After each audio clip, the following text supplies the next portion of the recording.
by at least 50%.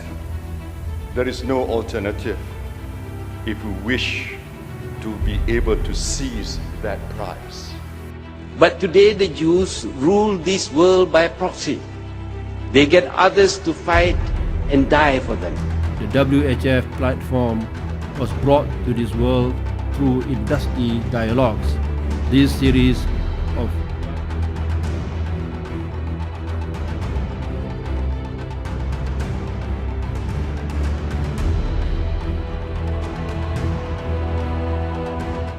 Assalamualaikum. Welcome to IUM 4 News. A very good morning to all. I am Muhammad Ashraf and here is our top story.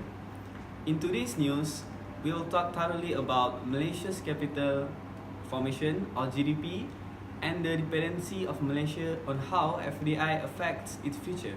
Modern society is widely affected by the globalization around the world. Nation competes with other nations in terms of economy, technology, and industry. To better understand a nation's growth and performance, modern economies came out with an idea of capital formation, or known as GDP. The term was first introduced in the USA by Simon Kuznets. The USA faced with Great Depression after the end of World War I, where countries that participated in the war faced great debt with banking institutions and forced to cut any government expenditure to cope with paying the debt. The government of the USA suggested that a new method of measurement is introduced to benchmark a nation's performance. Simon Kuznets at that time came out with a method that will then be the mainstream of the whole world to calculate a nation and performance, and later was officially adopted by other countries. The term capital formation or GDP can be vaguely used to refer to savings drives, setting financial institutions, fiscal measures, public borrowing, development of capital markets, privatization of financial institutions, development of secondary markets. It is a specific statistical concept used in national account statistics to record and compare a country's growth year by year. This is, however, for the case of the USA, but for Malaysia, it started after achieving national independence in 1957, and the economy gradually improved from the year 1990 to early 2000. Malaysia has changed significantly for the past new decades, as it is now the sole purpose is to achieve the status of a developed nation. One of the highest sectors that contributes to Malaysia's economy is agriculture. It focuses on producing goods such as rice, crop, and palm oil.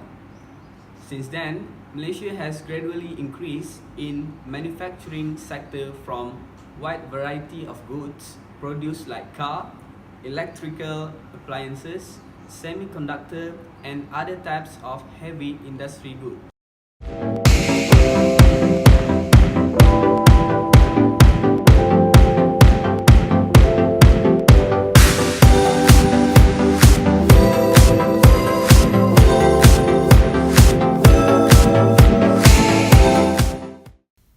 Trend of foreign direct investment flow in Malaysia.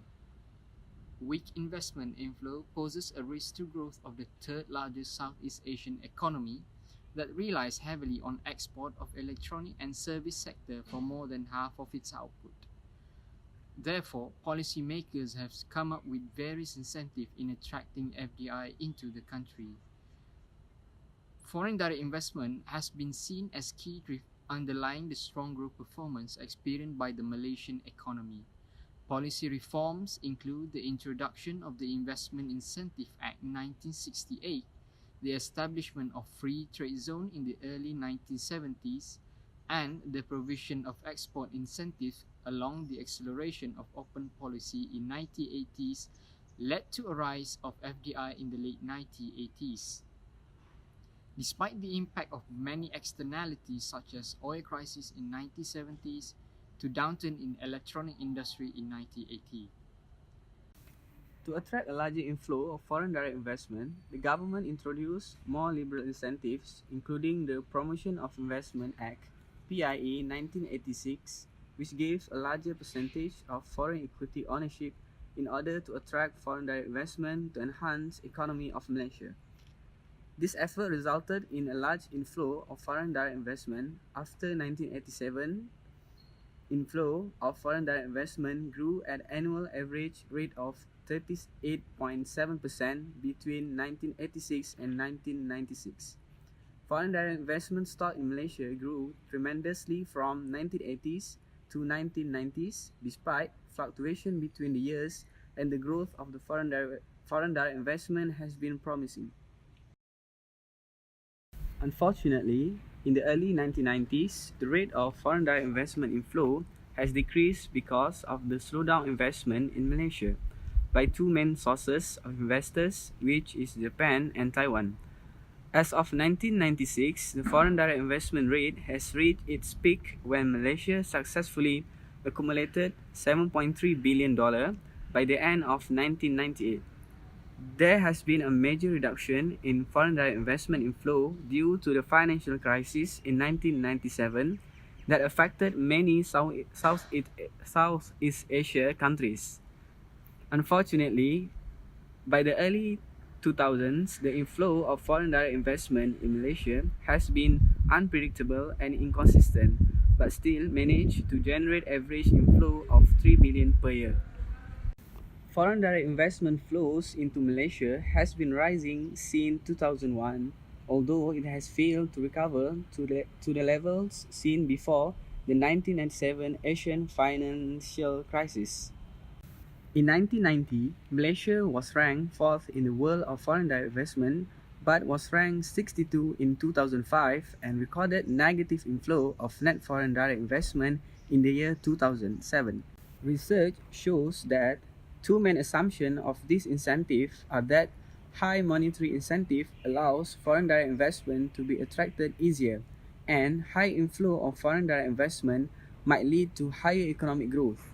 Unfortunately, incentive is not necessarily monetary based like tax exemption, but can be a long-term relationship that seeks for mutual benefits of both sides. The evidence can be seen through the total inflow of foreign direct investment into the region of Southeast Asia, East Asia and South Asia has increased by 15% in 2005, but for Malaysia, despite the fact that many monetary-based incentives is provided, Malaysia is still experiencing a decrease in foreign direct investment.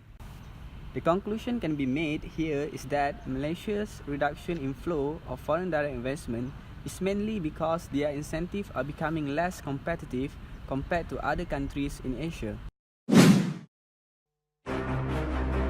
This was the moment the GCC crisis was born. Coordinated and multi-platform attack on Qatar state media outlets. Saudi Arabia, Bahrain, Egypt and the UAE say they're severing diplomatic relations with Qatar. We have taken this step with great pain. No one has given them the right to blockade my country. No one is giving them the right to separate families and displace people. Nations came together and spoke to me about confronting Qatar. They are trying to intimidate a small country which has the closest relation with the United States. This is the long-awaited list. The list of demands include cutting ties with the Muslim Brotherhood, the closure of the Al Jazeera media network.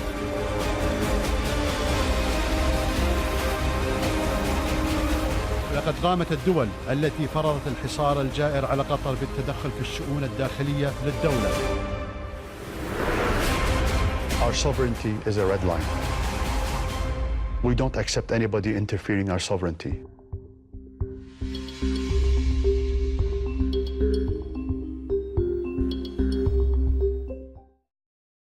In the middle of 2017, other GCC countries such as Saudi Arabia, UAE, Egypt and Bahrain announced a diplomatic break and decided to cut off all relations with Qatar including air, sea and land. The Qatar economy wasn't affected much because of the factors such as the infrastructure, a strong capacity to generate money, size of economy and political stability. And most importantly, the European investment rate increasement, and after all, they are the hosts of the 2022 FIFA World Cup. For example, even though the Qatar economy was going through diplomatic crisis, they managed to build 14 World Cup class stadiums and so on, which is a great example of a good economy stability. In addition to that, they are less dependent on foreign direct investment, even though they have a superior foreign direct investment. At the same time, Malaysia relies on foreign direct investment too excessively. That is the exact reason why when there is a small shift in financial crisis, it makes a huge difference in foreign direct investment. Korea has always been stable in regards of foreign direct investment. Foreign direct investment is one source of creating jobs. In order to boost up and attract more foreign direct investment, Korea established 8 free economic zones over the past years with a total of 330 kilometers. The whole idea of free economic zones is that they are exempted in receiving taxes when setting up businesses. This attracts foreign investors acquiring a great deal. These are the strategies Korea has been introducing in present day to enhance the foreign direct investment. Big companies including BMW take advantage of these opportunities. Korea seeks to be the center of East Asia in terms of investment by attracting more foreign direct investment in 8 free economic zones. China and Taiwan has also launched a similar free trade zone in recent years. Comparing to the foreign direct investment of Korea in 2003, the margin has grown up to 3 factors recently. As a result, the amount of foreign direct investment that Korea has recorded an all-time in 2017.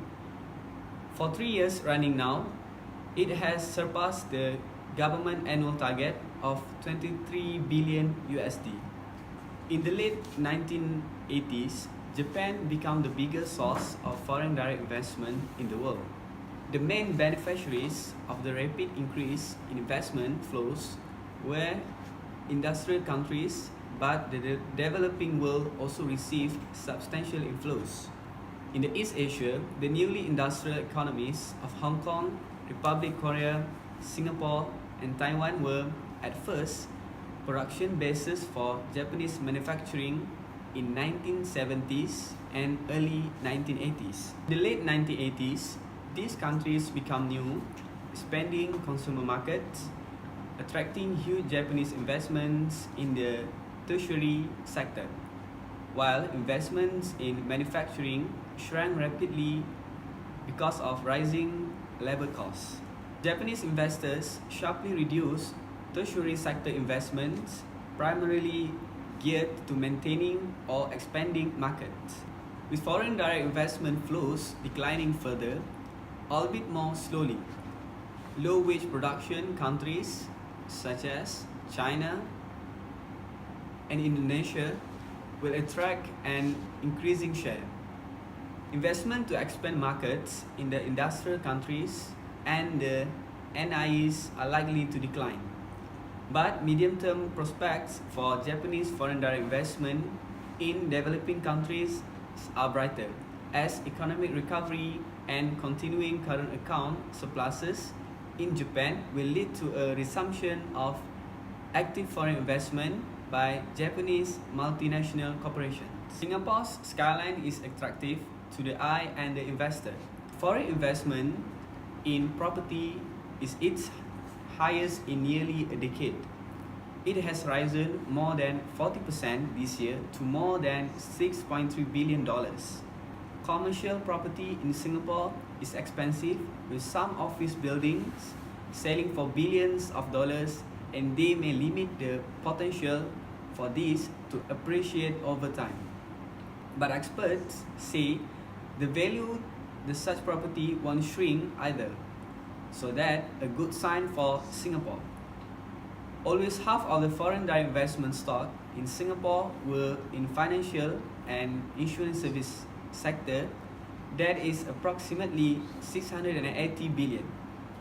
According to the statistics in terms of attraction and capacity for foreign direct investment in 2005, Singapore is ranked number 1 and followed by in second place Malaysia.